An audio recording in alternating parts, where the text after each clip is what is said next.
And the angel said to them, Be not afraid, for behold, I bring you good news of a great joy which will come to all the people.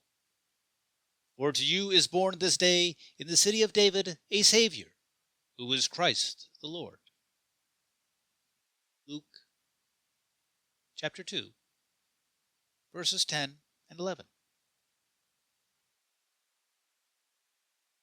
Christmas is the celebration of the birth into the world of Jesus Christ, the only begotten Son of God. Christmas is the celebration of the birth by which all men are redeemed and restored to God.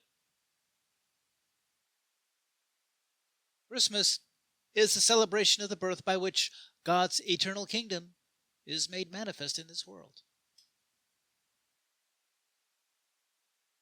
First and foremost, Christmas is the celebration of a birth. And surely every birth is a cause for celebration. In every new life brought into this world, there is potential and promise, a chance to bend the world that much closer to goodness and righteousness. How much greater a cause for celebration than when the birth is that of the Son of God? How much potential, how much promise were in that new life that was and is Jesus of Nazareth.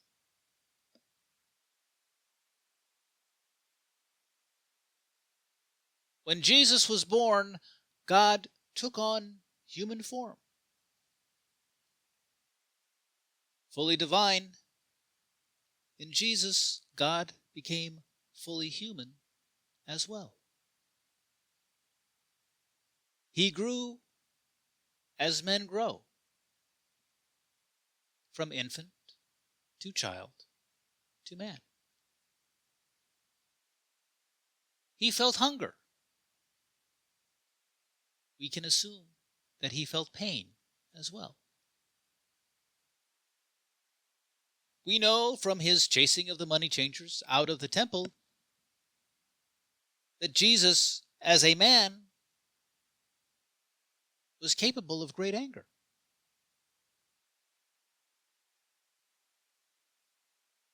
We know from his frequent beratings of the Pharisees that Jesus, as a man, was not one to suffer fools gladly.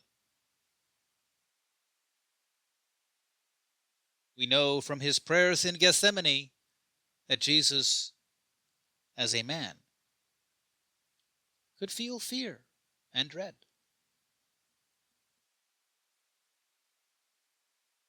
In all these things, Jesus showed himself to be, as every man is, emotional, even vulnerable. In all these things, Jesus showed himself to be a man.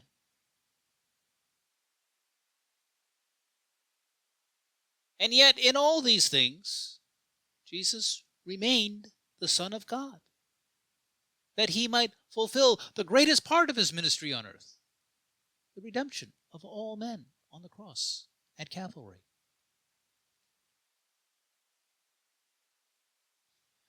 We know from Luke that Jesus was born into abject poverty, literally homeless. Having been commanded by the Roman overlords of Judea to return to his ancestral home in Bethlehem, Joseph had been obligated to travel with an exceedingly pregnant Mary in order to be enrolled.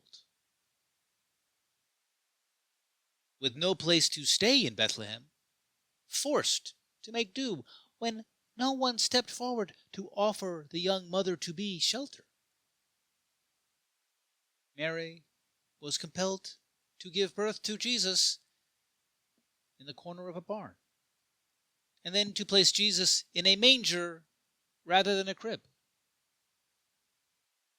A most humble beginning for the one destined to become the King of Kings.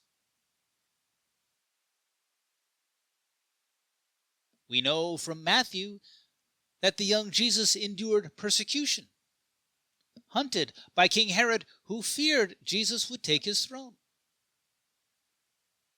To protect the infant Jesus, Joseph fled with Mary and Jesus into Egypt, remaining there as refugees until Herod had died.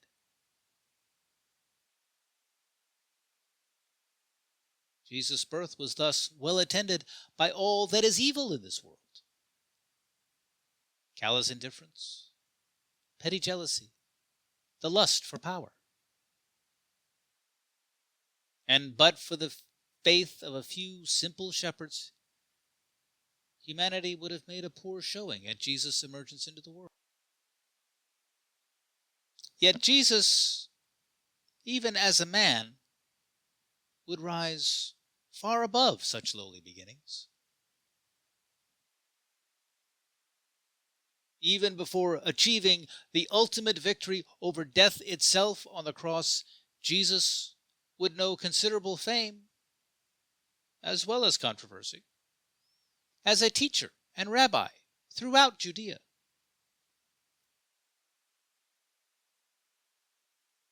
Even without the miracle of the crucifixion and the resurrection, the life of Jesus, the man, surely is one worthy of celebration.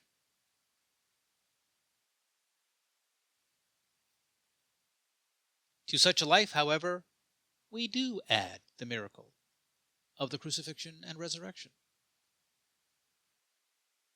As remarkable as the life of Jesus the man was, Jesus was and is the only begotten Son of God. And it is as the only begotten Son of God that Jesus can stand as the perfect guilt offering for all the sins of mankind for all time, fulfilling the law in a way no one else can. Small wonder, then, that even the angels were overcome with joy at the birth of Jesus. Small wonder that the shepherds in the field were witness to the host of heaven singing endless praises for Jesus. Those glad tidings, heard by the shepherds in that field some 2 millennia ago, echo across time, that we still hear them today. We still hear glad tidings of comfort and great joy, of the greatest joy. We still hear glad tidings that in Bethlehem, in the city of King David, the Savior of all mankind was born, who is Christ the Lord. Unto all mankind a son has been given, and the government sits upon his shoulders. For he is the wonderful counselor. He is the mighty God. He is the everlasting Father. He is the Prince of Peace. Merry Christmas, and God bless us all.